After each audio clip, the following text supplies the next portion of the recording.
Salut la gang, bienvenue à Radio B52 du Canada. Merci de nous écouter en grand nombre. Continuez à vous abonner à YouTube. Continuez également à vous abonner à notre page Facebook Radio B52. Merci d'être présent, d'être fidèle avec nous. On grandit ensemble, nos chiffres grossissent. Night Train au micro, on part ça. On vous parle souvent du potentiel des technologies comme étant une mine d'or, comme étant un levier pour la modernité, pour rendre notamment la vie beaucoup plus facile, beaucoup plus agréable aux citoyens dans une ville, dans un pays.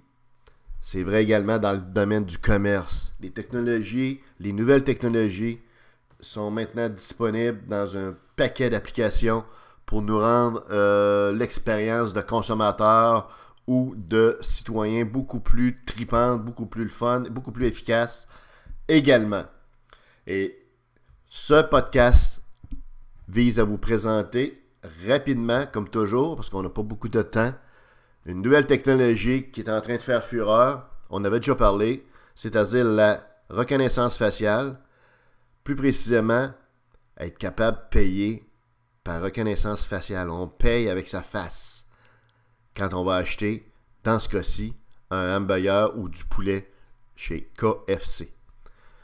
Effectivement, la compagnie Poulet Frit Kentucky a mis en place un système de paiement par reconnaissance faciale lorsqu'on va dans son commerce. Donc, ça vous donne une idée des avancées de la biométrie, parce que c'est comme ça qu'on appelle ça.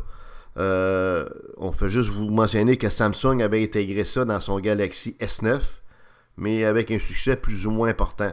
Mais déjà, Samsung, qui est en avance au niveau technique souvent, avait fait un move.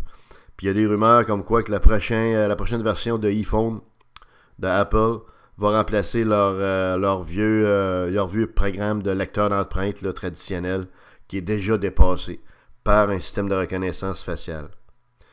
Si on revient à KFC, effectivement, c'est possible de payer son repas par reconnaissance faciale. Dans quel pays, croyez-vous? Ça, c'est notre question quiz. Est-ce que c'est aux États-Unis? Vraisemblablement, c'est un pays qui est toujours un peu en avance. Est-ce que c'est en Europe? Non plus. Au Canada? Non plus. Au Québec? Dans la ville de Québec? Là, c'est le buzzer solide, hein? On comprendra que c'est pas ici à Québec qu'on va innover. Non. Alors, c'est en Chine, mes chers amis, dans le royaume du communisme capitaliste. Nouvelle version du capitalisme à la sauce chinoise. Donc, c'est là que ça se passe.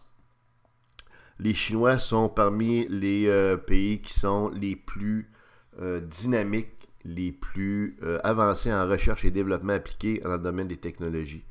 Alors, il ne faut pas se surprendre là, de cette avancée-là dans ce pays-là. Le principe est très très simple.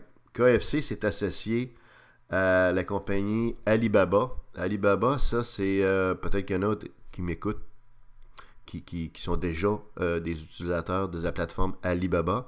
C'est en gros une espèce de Amazon, mais qui appartient à des Chinois.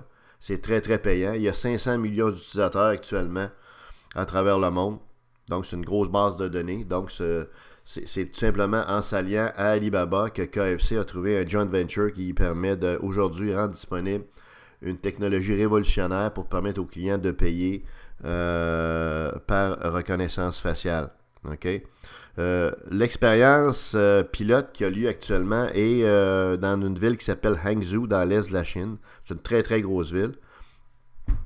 Et évidemment, la prochaine étape, ça va être de déployer à grande échelle le système en question. Alors, comment ça marche? Très simplement, sans rentrer dans les détails techniques, c'est que KFC s'est associé tout simplement à Alipay. Alipay, ça, c'est le système de paiement d'Alibaba. OK? C'est que c'est pratique parce que dans le fond, le système de paiement existe déjà. OK? Alipay a développé la reconnaissance faciale. Alipay a une base de données, comme je le disais, 500 millions de personnes, donc un potentiel de collaboration qui est absolument gigantesque au niveau commerce de détail pour une compagnie comme KFC comme telle. Ce qu'il faut voir également, c'est que le principe de ça est très très simple, mes chers amis. Je vais vous résumer ça. Un utilisateur qui est déjà inscrit à Alipay, donc dans la base de données d'Alibaba, t'as déjà ta photo d'enregistrée dans la base de données du système de paiement. Alors, ça te permet de commander. Tout simplement, tu arrives au KFC, tu as un gros scanner 3D qui est devant toi, tu te places devant ça, OK? Puis là, tu commandes ton repas. Puis évidemment, tu es devant le scanner. Donc, ce qui est évidemment très important là-dedans, c'est la sécurité, on le sait. Donc, comme on est devant un scanner qui est 3D, ben ça empêche tout de suite, en partant, ce qu'on appelle l'usurpation d'identité. Donc, il n'y a pas personne qui peut prendre votre identité pour commander à votre place puis embarquer ça sur votre compte à vous. Première des choses, donc très important. Et en plus, autre capacité technologique effarante, extraordinaire, vraiment là, merveilleux, c'est que le scanner va vous balayer, savez-vous combien de fonctions spécifiques, détaillées de votre visage, de votre face? Combien de fonctions faciales, d'après vous, que le scanner, immédiatement quand vous êtes devant, qui vous commandez, qui check, là, c'est qui? Pour être certain que vous êtes bien la personne que vous prétendez être. 50, 100, 200? Non. 600 fonctions faciales. De façon à être certain que la personne qui est en face de la caméra est réellement la même que celle qui a été enregistrée dans Alipay, dans le système de paiement. Fait qu'on comprendra qu'avec le 3D, plus le système de validation à 600 fonctions faciales, vous savez, 600 fonctions faciales, là, quand vous regardez ce que compose un visage, un nez, des yeux, une bouche, des joues, un front, des cheveux. Quand on atteint 15-20, c'est quand même pas pire. Ben là, il y en a 600 dans le menu détail. Donc, c'est safe, c'est sécuritaire. Donc, une fois que le client a été reconnu par la caméra puis le scanner, il y a juste à retirer sa commande parce que la somme le montant de son repas va être directement débité de son compte Alipay. Fait que t'as pas sorti ton portefeuille, à commencer à zigonner dans ton petit change, t'as pas besoin de regarder dans ton iPhone pour trouver le vieux lecteur d'empreinte. Non, c'est terminé. Tu te présentes devant le scanner, tu commandes, il valide, c'est payé, bingo, terminé. C'est pas beau ça? Ça, mes chers amis, on vous parle de ça parce que c'était prêt depuis déjà un bon bout de temps. Mais évidemment, en techno, on est toujours prudent, on teste et on reteste et on reteste avant de rendre quelque chose disponible au niveau des consommateurs. Mais on comprendra que c'est révolutionnaire, ça a un potentiel d'application dans une foule de sphères.